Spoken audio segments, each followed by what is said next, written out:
လေးတင်ပြမှာတော့အလယ်လမ်းကြောင်းလူကြောင်းများအတွက်ဆက်လက်နေကြရ continuous verb ကိုပြောပြမှာဖြစ်တယ်။အဲ့တော့သင်ကြားခြင်းရဲ့ရည်မှန်းချက်ကတော့ဗမာလိုတွေးပြီးတော့အင်္ဂလိပ်လိုရေးနိုင်အောင်ကိုယ်ပိုင်ဝါကြတွေရေးတတ်အောင်ပုံစံဖွဲ့စည်းမှုကိုသင်ပေးခြင်းသာဖြစ်သည်။အဲ့တော့ဆက်လက်နေကြရ continuous verb ဆိုတာကသွားနေတယ်လာနေတယ်စားနေတယ်လို့ဖော်ပြတဲ့ကြရိယာကိုပြောတာသူ့မှာကအပိုင်းတစ်ပိုင်းပါတယ်။ verb to be နဲ့ verb ing လို့ခေါ်တယ်။အဲ့တော့ verb ing ဆိုတာနေတော့လို့ပဲနေပဲရ။အဲ့နေတော့ကနေပြီးတော့နေသည်နေသည်နေကြသည်နေခဲ့သည်နေခဲ့ကြသည်နေလိမ့်မည်နေကြလိမ့်မည်ဟောဒီလိုအားဖြစ်ခြင်းတဲ့အတွက်ရှေ့က am is was were shall be will be ကိုထည့်ပေးတာ။အဲ့တော့ am is ပါတော့ပြစ္ဆုတ်ပန်ဆက်လက် present continuous ခေါ်ဝါစကခဲ့ပြီးဝေယခဲ့ကြသည်နှလုံးပါတော့အတိတ်ဆက်လက်ကြရိယာအဲ့တော့ past continuous လို့ခေါ်တယ် shall be will be ပါတော့အနာဂတ်ဆက်လက်ကြရိယာ future continuous လို့ခေါ်တယ်အဲ့တော့ continuous တဲ့ကိုရေးမယ်ဆိုရင်တော့ဒီဘက်က verb to be နဲ့ဒီဘက်က ing လို့ပါတယ်အဲ့တော့ ing စက်ကြီးဆိုတော့ရှိသေးတယ်ဆိုရင်လည်းလောလောဆယ်တော့ဒီတိုင်းပဲတတ်နိုင်လို့ဖတ်ထားဖို့နော်နောက်အသက်တုံတော့ ing ဆက်တဲ့နည်းဆိုတာပြောပြအောင်မယ်အဲ့တော့ am going သွားနေတယ် is going သွားနေတယ် are going သွားနေကြတယ် was going သွားနေခဲ့တယ် were going သွားနေခဲ့ကြတာ shall be going will be going သွားနေလိမ့်မယ် are you going အများသွားနေသလား yes I am no I am not လို့ဖြစ်တယ်ထို့သူပြောကြည့်အောင်နော်am coming လာနေသည် is coming လာနေသည် are coming လာနေကြသည် was coming လာနေခဲ့သည် were coming လာနေခဲ့ကြသည် shall be coming will be coming လာနေလိမ့်မည်ဟောစားနေတာနဲ့ပေါင်းမယ် MED စားနေသည် SED စားနေသည် RED စားနေကြသည် WASED စားနေခဲ့သည် were eating စားနေခဲ့ကြသည် shall be eating will be eating စားနေလိမ့်မည် are you eating စားနေသလား yes I am no I am not ထို့သူ am ဘိုင်းရင်ဝဲနေသည် is ဘိုင်းရင်ဝဲနေသည် are ဘိုင်းရင်ဝဲနေကြသည် was ဘိုင်းရင်ဝဲနေခဲ့သည် were ဘိုင်းရင်ဝဲနေခဲ့ကြသည် shall be ဘိုင်းရင် will be ဘိုင်းရင်ဝဲနေလိမ့်မည်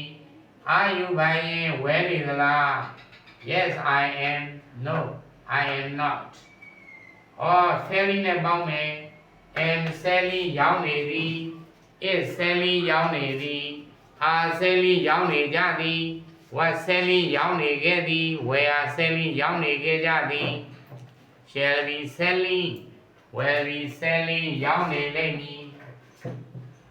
ဆွေပြီးရတပြည့်တိလဲနေတော့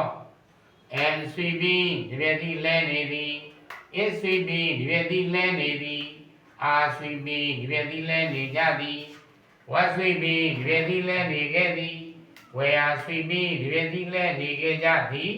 shall be sweeping will be sweeping ဒီပြည့်တိလဲနေလိမ့်မည် are you sweeping ဒီပြည့်တိလဲနေသလား yes I am no I am not ခုပြကတော့ကလေးတွေဆိုတော့ am is was where shall we will by နောက်က ing လိုက်လူဆိုတော့ကြရိယာကိုဖြစ်တနည်းပြောမယ်ဆိုတော့နောက်က ing ပါရင်ရှိ am is was where နဲ့လိုက် shall be will be နဲ့လိုက် are you လို့ပေးထားရင်နောက်က ing လိုက်ဒါတော့ကတော့အလွယ်တကူပေါ့သို့တော့ခုသင်တဲ့ဟာရည်မှန်းချက်က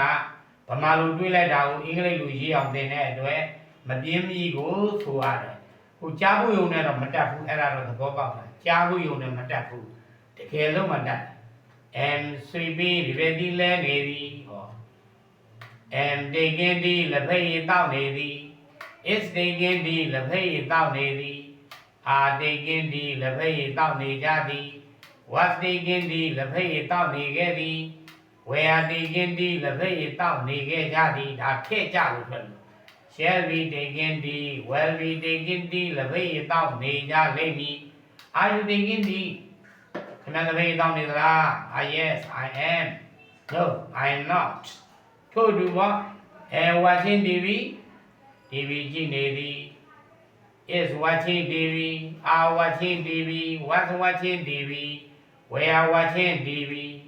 shall be watching TV will be watching TV လမ်းဤသင်ယူနေတာသင်ယူနေသော am learning စာသင်နေသည် is learning are learning was learning we are learning shall be learning will be learning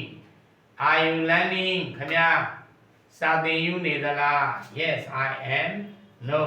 I am not or am waiting စောင့်နေသည် is waiting စောင့်နေသည် are waiting စောင့်နေကြသည် was waiting စောင့်နေခဲ့သည်ဒါကနေတာခက် we are waiting စောင့်နေခဲ့ကြသည် shall be waiting will be waiting စောင့်နေလိမ့်မည် are you waiting for the bus ဟာခင်ဗျာကားစောင့်နေတာလား yes I am no I am not နော် are you learning English အင်္ဂလိပ်စာသင်ယူနေသလား yes I am no I am not ဟုတ်လားထို့အတူပဲပေါ့ are you going to school ကျောင်းသွားနေသလား are you coming လာနေသလား are you coming tomorrow နေ့ပြန်လာမလားလာနေမလားဆိုရင်နေ့ပြန်လာမလားဒီကတဲ့အနာဂတ်ဆိုရင်ဒီလိုသုံးနေတယ်နော်ထို့အတူ are you eating are you buying are you selling are you sweeping are you taking tea are you watching TV are you learning English are you waiting for the bus အဲ့လိုနှစ်ခုပေါင်းလိုက်တာကိုဆက်လက်နေကရိယာလို့ခေါ်တယ်အင်္ဂလိပ်ကတော့ continue ကပေါ့ verb to be နဲ့ ing ပေါင်းတယ် ing ကဘာမှလို့နေသောလို့ပါအိဗယ်ရတယ်နေသည်နေကြသည်နေခဲ့သည်နေလိမ့်မည်ဖြစ်ရှင်လို့အမြင့်စာဝတ်ဆိုရာကိုသုံးတယ်ဩစကားမစကတော့မကြခင်ပေါ့နော်ຫນွေရာသီဆိုရင်တော့အခြေခံအင်္ဂလိပ်ဂရာသင်တန်းလေးတွေပြန်ပြီးစသင်ပါလိမ့်မယ်အဲ့ဒီမှာ3ခု2500 1969ခု3ခုတော့ဖြင့်မှတ်ထားပြီးတော့သာသာမီမီတို့အားလုံးအတွက်ပေါ့နော်ဆက်သွယ်ပြီးတော့လာကြပါလို့ဒီကနေပြီးတော့ဖိတ်ခေါ်အပ်ပါတယ်နော်ဒီနေ့တော့သင်တာကတော့ဒီလောက်ပါပဲနော်အချိန်ကိုငဲ့လို့ပါနောက်ရက်နေကြရင်တော့လေဟိုစနတန်းစာမေးပွဲဖြေမဲ့လူတွေအတွက် sentence transformation 10ကျောင်းတွေဆရာထင်တယ်လေ9ရက်လောက်ဆရာသင်ပေးမယ်ဖြေပြမှာပေါ့နော်ပါဖို့များတယ်ပါနိုင်တယ်ပါဖို့တေချာလောက်ရှိတယ်အဲ့လောက်ဟာမျိုးတွေပေါ့နော်အဲ့ဒီဟာလေးတွေကိုလက်ပြန်မှာပြောပြပေးမယ်နော်